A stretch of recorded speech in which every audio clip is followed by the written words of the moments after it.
Welcome to Beyond the Womanist Classroom Podcast, Episode 4. I am your host, Dr. Mitzi Smith, professor, author, and activist. Today, my co-host again is Miss Rebecca Christian, a longtime educator in the public school system. Today, we will be discussing womanist biblical interpretation, raising questions, and justice. Hello, Rebecca. How you doing? Good evening. How are you, Mitzi?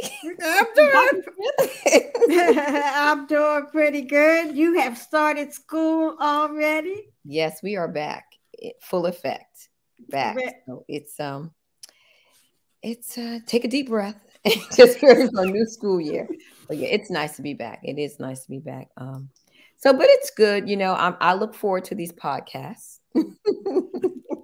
So do I. So today we want to talk a little bit more about Alice Walker's definition of womanism in the context of raising questions, the importance of questions, the importance of whose questions get raised and who raises questions. It is important for Black women and other women of color it is important that we raise our questions, that we raise the questions that will address our concerns, the injustices that impact our lives, and just those that reflect our experience and history. So in Alice Walker's definition in Her Mother's Garden, she writes that a womanist is one who wants to know more than is good for her, right? She wants to know more than is good for her.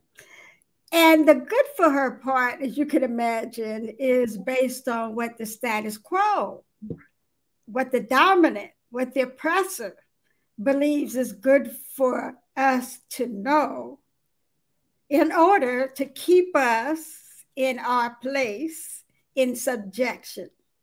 Because the more we know, the more we may become discontent, or the more we will become discontent with our own oppressions and subjection, and the erasure, right, of our presence and who we are. So a womanist, therefore, is inquisitive. She is curious. And often we have to reclaim that curiosity because at an early age, in various ways, we are told to shut up. Not just as a child.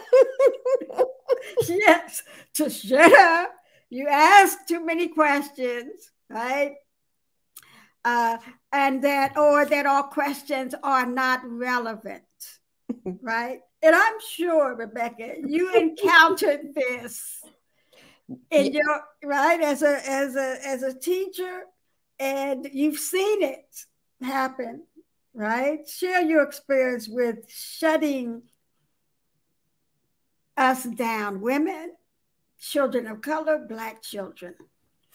Well, I will say this. To me, I look at questioning as discourse, but I find that sometimes whether or not you can really have an open and honest conversation with someone really is questionable. I don't believe that there's a lot of free speech is not really free.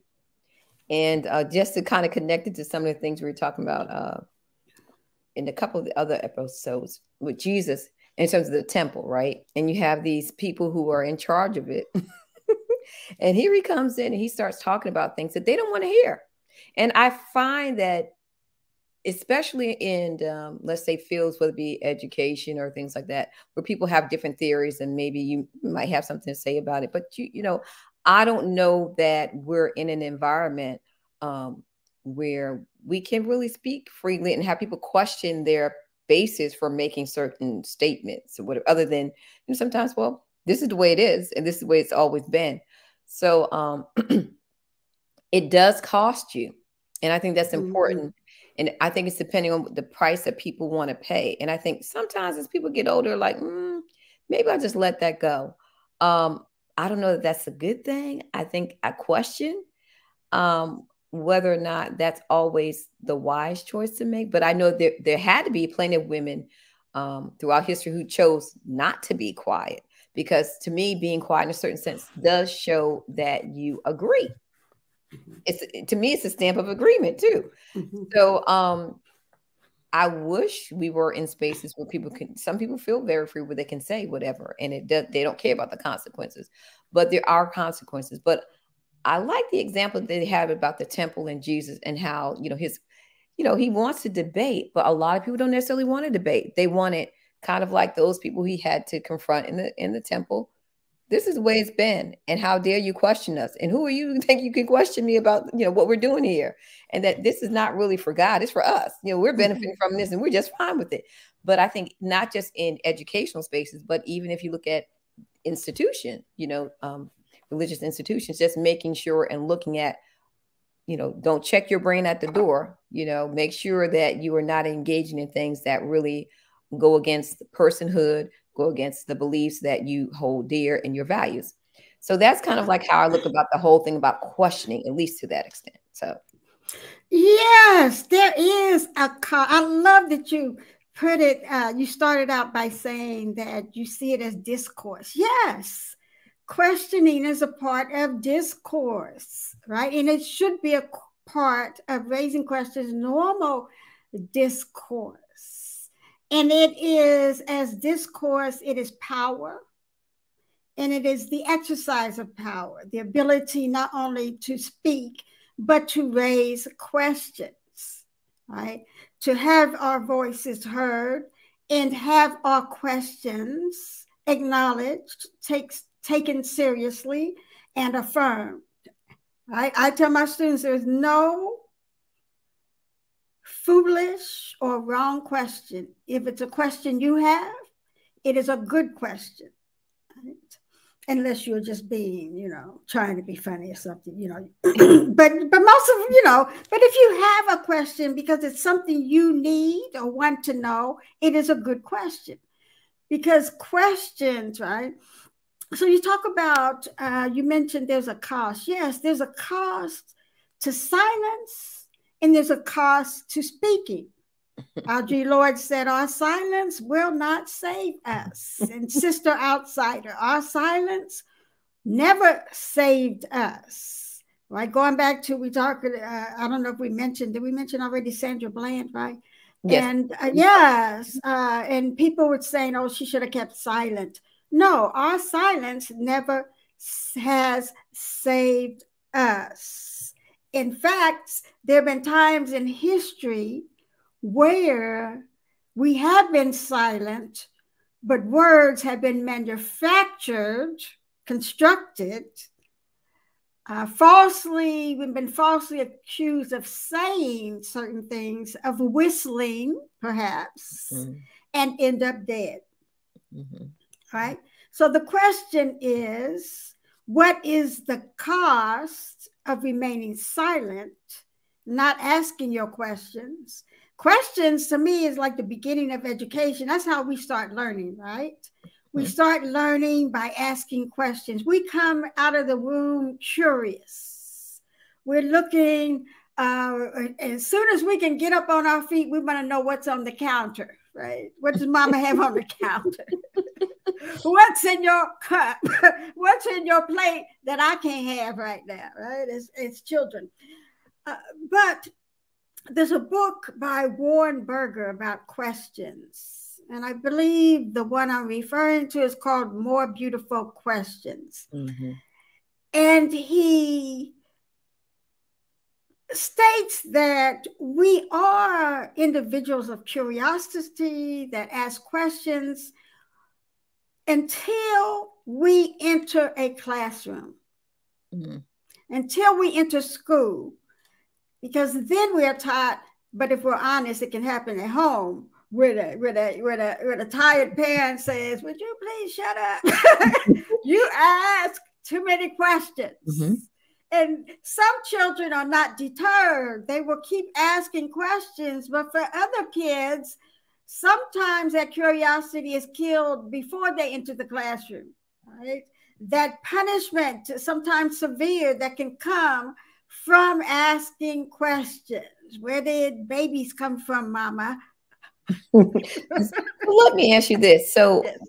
in Alice Walker's definition of a womanist, is that like the one of the underpinnings of a womanist that she asks questions, whether or not they be answered? She's fearless in that respect. Is that like one of the trademarks, one of the things that you would find as kind of like I guess something that represents being a womanist, that you ask questions? Would that be? I would say yes, because she says that we are courageous. Now, this is a romanticized, because of course every woman, this is not the whole definition is, but we attempt to live into this definition. She says we are courageous, we are bodacious, right? We are womanish, right? Which is somewhat ironic because we can grow into women who don't ask questions, right? But as a child, right, she's tapping into that child in us. Is a womanist, is a girl. It's like girls, black girls who are bodacious, courageous, who want to know more than is good for them. And when we're children, before we enter school, the person, unfortunately, that often suppresses our questioning, right? Our curiosity is someone in our house, unfortunately, right? Well, would you But say that it's reinforced then by structures, societal structures? And why is that? Why is it suppressed by or reinforced by structures in society? What's the need for that? yes, good question. I would say, and I'd be interested in what do you think, right? I would say that it is about control and power.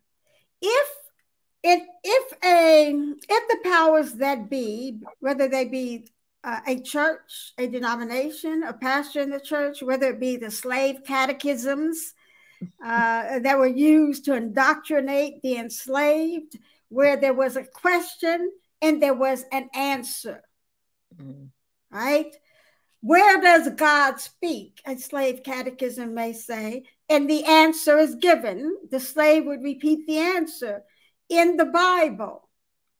And it was in this very Bible that they were prohibited from, first of all, they were prohibited from being literate, from learning to read and write. And then they're being told, where is God's word? Answer, it is in the Bible. Mhm. Right? So that was a definite form of control. If we can develop answers, there is one answer to particular questions, right?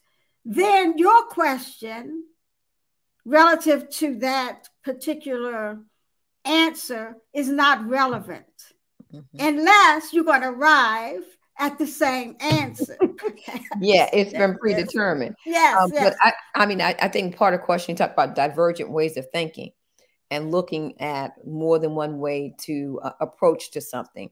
But I don't believe that that's something that women in general have as a freedom.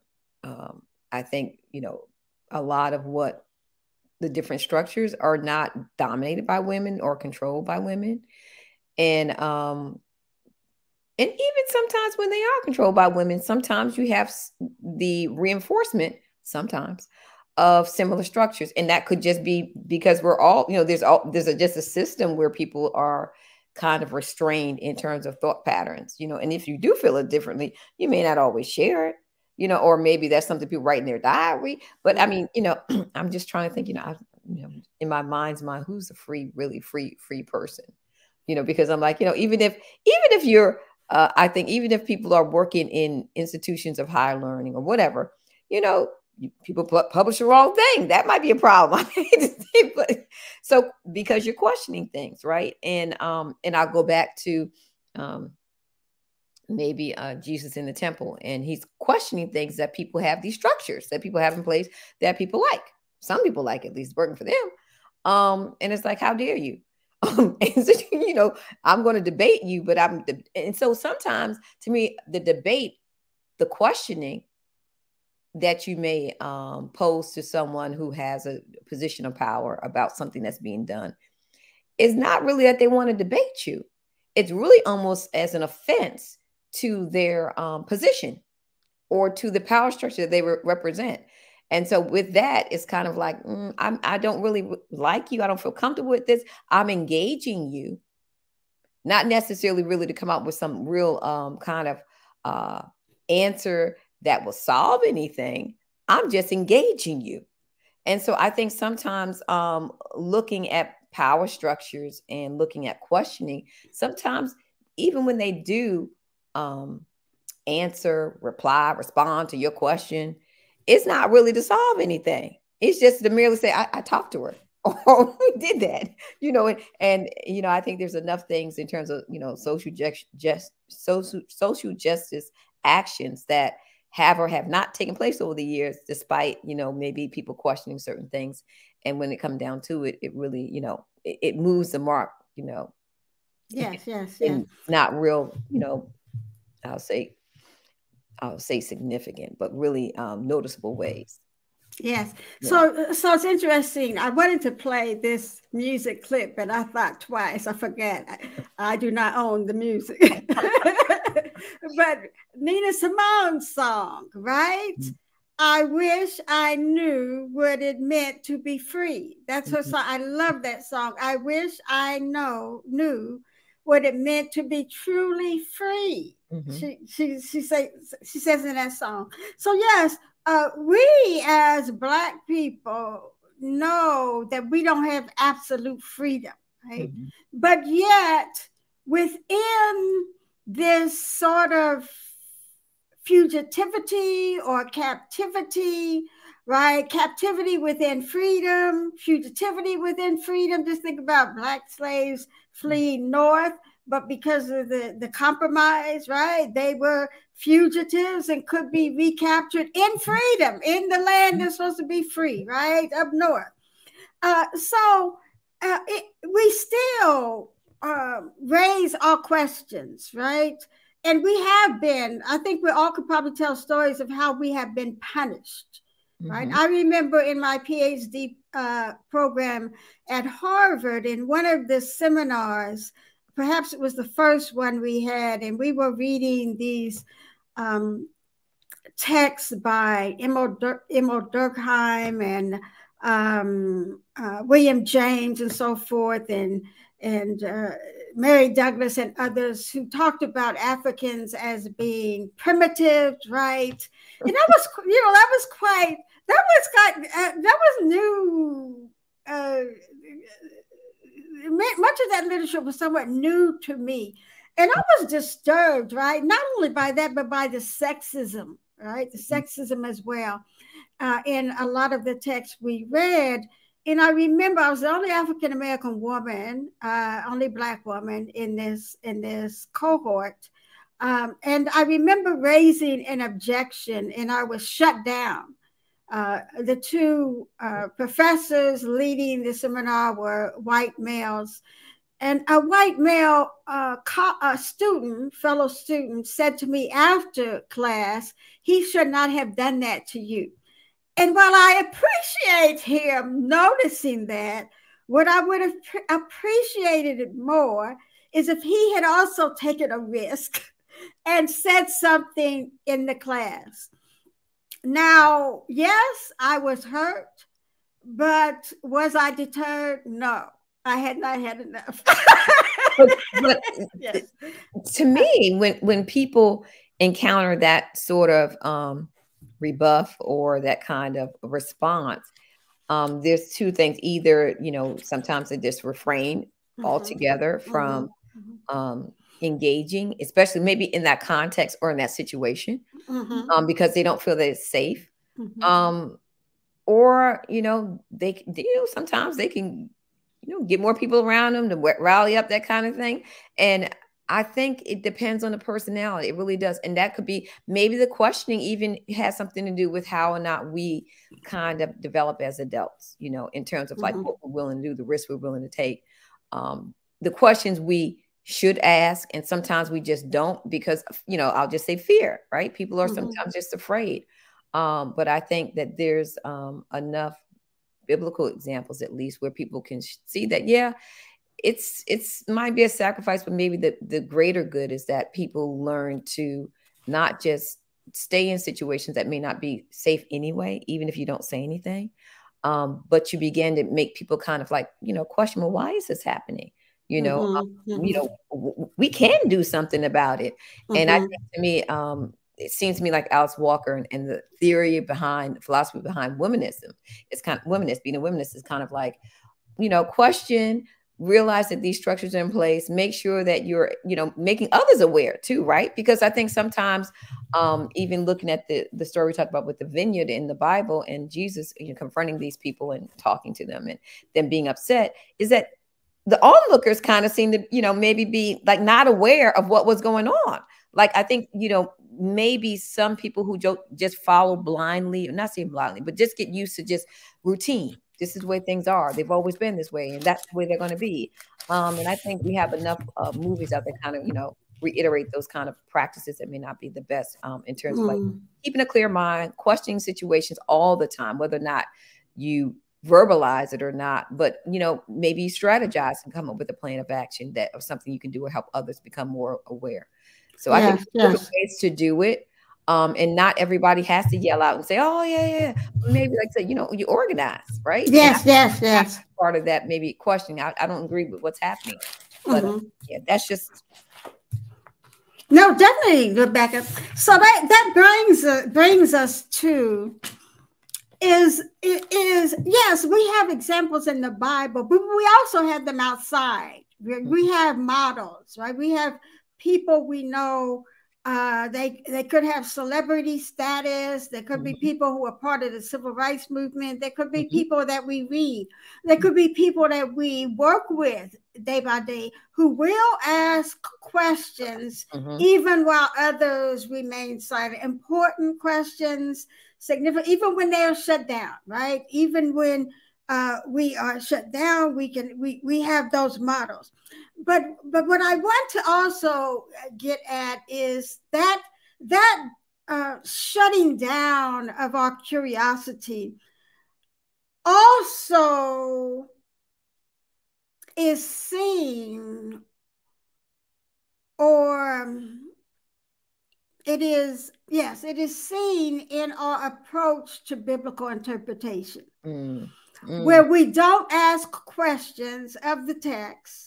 We don't question the translation. Well, of course, we don't take the languages we can't question, but we don't question the translations. We don't question the commentaries. We don't question what it is we're reading. We dare bring our own questions to the project of biblical interpretation. I remember having a student when I was at Ashland, and this happened to be a young Black female, right?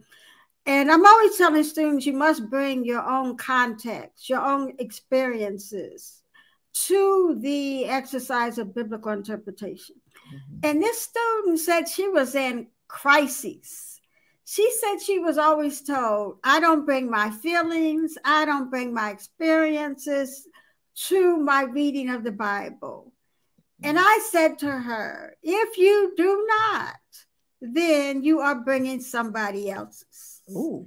So it's there no matter what you say. Exactly. And you are bringing somebody else's who, especially if they of the dominant group, most often do not admit that they have cultural contexts, do not want to admit their own biases, and definitely are not going to admit if they are racially biased, right? It can come through, and have no interest in what what in your life, your material life, how their words, how their interpretations might impact you as a reader.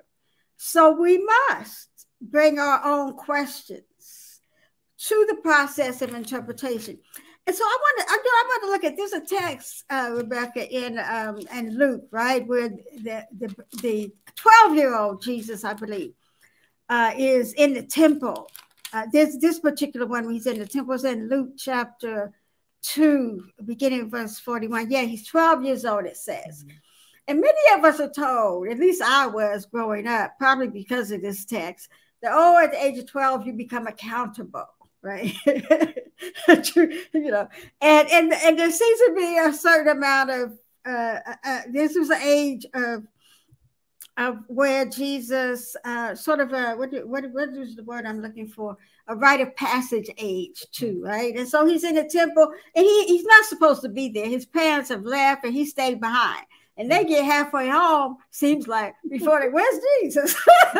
Where is Jesus? This 12-year-old. They that may say something about the parents, right? That Jesus is still at the temple, and they're partway home before they realize he's not there. He's not there. That may speak to a culture that perhaps out at home he couldn't ask the questions he wanted to ask. So he lingers behind to ask some questions. In the temple. And I find it so interesting what the New Revised Standard Version, and probably the new updated New Revised Standard Version, which I'm quite disappointed in, says. And so it says, and I think it's like at verse 45, when they did not find him, talking about his parents, they returned to Jerusalem to search for him. I mean, they left the city. A lot of independence there. Yes. And after 3 days, they found him. Now, they would be considered negligent in art. He was so silent, I guess. They were just being silent. Perhaps they had silenced his questioning. Good yes. Point. How do you know your child is not there? Yes. Yeah. So perhaps if you taught him to be perfectly silent. Yeah. So after 3 days, they found him in the temple, sitting among the teachers, listening to them and asking them questions, right? So he's asking question. It seems like question after question. But I find it so interesting how the translators interpret the next verse, right? And I do think this one is a good translation, the one we just read. He's asking them questions. But the next verse is almost like they have to create this super mature, know-it-all Jesus, right? So it says, and all who heard him were amazed at his understanding and his answers. Now that kind of doesn't, that translation doesn't go for me with the previous translation. That he's very quiet. Is that no? That he's asking questions. Questions. Oh, so yeah. Now he's giving right, and now he has all the answers. It seems. Right? But I think when you find this Greek word apokrisis, right, is that it can mean reply, and a reply can be a question. Often in the Bible, we find, in the Gospels, we find that Jesus replies with a question. And I think this translation should read that they were amazed at his questions, right? Right, because now that makes sense based on what you first read, especially. You know, that he's listening and he's asking questions, and well, I mean, who knew? And again, people would probably, like I think when you talked about being a critical reader of the text and really noticing those nuances like that. Yeah, I don't know that, I don't know, that would take probably someone who's practiced and studied and really, knows, I don't say knows what to ask, but knows what to look for, right? Those nuances in terms of like, okay, he's doing that, then all of a sudden he's doing that. Well, I think it takes practice practice asking questions because we've been out of practice. I've Mm-hmm. had students say to me, I don't know, really frustrated once. I had a girl really frustrated. I don't even know where to begin. I don't even know what question to ask. And I was a little bit taken back, but I had to kind of gather myself and say, think about the fact that we've been taught to come to the Bible, or come to a biblical studies class, or come to seminary or to church to get answers. I had a student say that to me once too in my second year of teaching. A guy, and this was an older guy who had been pastoring for years, entering seminary in the Detroit area, stood up in my class and said, "We pay you to give us answers." And I was indignant. And I said, "No, they don't. They pay me to help you to think." But I did rethink my stance that perhaps is a little harsh, given that we are trained, right? That we don't ask questions or new questions. We come to receive answers, even the seminary, right? Mm-hmm. And so we have to teach, we have to learn, first of all, that, and a lot of times we have questions, but we don't speak them out loud because we're taught not to. I've had students who already had many different questions, right? Mm-hmm. But the church had been shutting them down. Mm-hmm. Yes. So it's possible, and it's not like you have to know the text well, Mm-hmm. but just be thinking. Read as a thinking person. We're not taught to read as thinking persons. We're not taught to think for ourselves in seminary. And we're taught that if we think within a box. Mm-hmm. And I think too that some people may be offended sometimes when you question certain things. So I think that that Yes. can cause people to create a certain wall or barrier against, asking. Yes, yes, yes, yes, definitely, definitely. And there are power dynamics, there's control, all related to this. And we will continue to talk about and raise questions, but we must bring our questions, right? And the more we think about, I think, and inform ourselves about justice issues, and when we bring what we've learned about what's going on in the world, what's going on in our community, when we begin to educate ourselves more, we will bring those questions, I think, to our interpretation of the text. So I want to encourage that, and in fact, in a couple of weeks, I'll be talking to Dr. Michael Newhart, one of my former professors at Howard Divinity School, and the book we wrote is about it is a demonstration, at least the last 4 chapters, and last 4 or 5 chapters, a demonstration in showing students how to ask different questions depending on the justice framework we bring to the Bible. So look for that. Look for that text, everyone. We're gonna wrap it up here. Rebecca, you have anything to say before we wrap it up? No, not at all. Just Something you ask want to add? questions.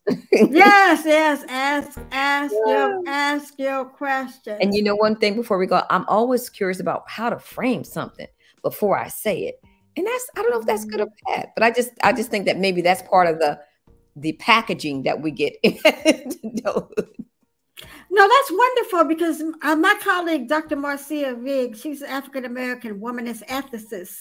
And she once said to me, because sometimes I can be very conscious about that after a meeting, I said, I don't know if I said that right, if it came out right. She said, it's just important that you said it. That meant a lot to me.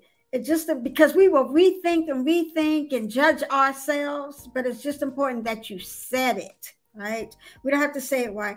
So I encourage you to reread. I need to read more. I haven't read all of In Search of Our Mother's Gardens. Shame. But we need to read it, and we will be discussing it more in the next episode. I also encourage you to look for an upcoming issue of the magazine, of the journal, entitled Currents in Theology and Mission. I have an essay in there, and it addresses questions and womanist approach to teaching. And like Rebecca, Miss Christian has said, practice asking questions. If somebody wants to shut us down, that's their problem, right? But we need to, and that is a way of silencing us, right? So don't allow yourself to be silenced. And we will see you next week for our next weekly episode, number 5 in Womanist, Beyond the Womanist Classroom. And don't forget to tweet if you heard something you want to share. Hashtag BTWC, Beyond the Womanist Classroom. Goodbye, everybody. Bye.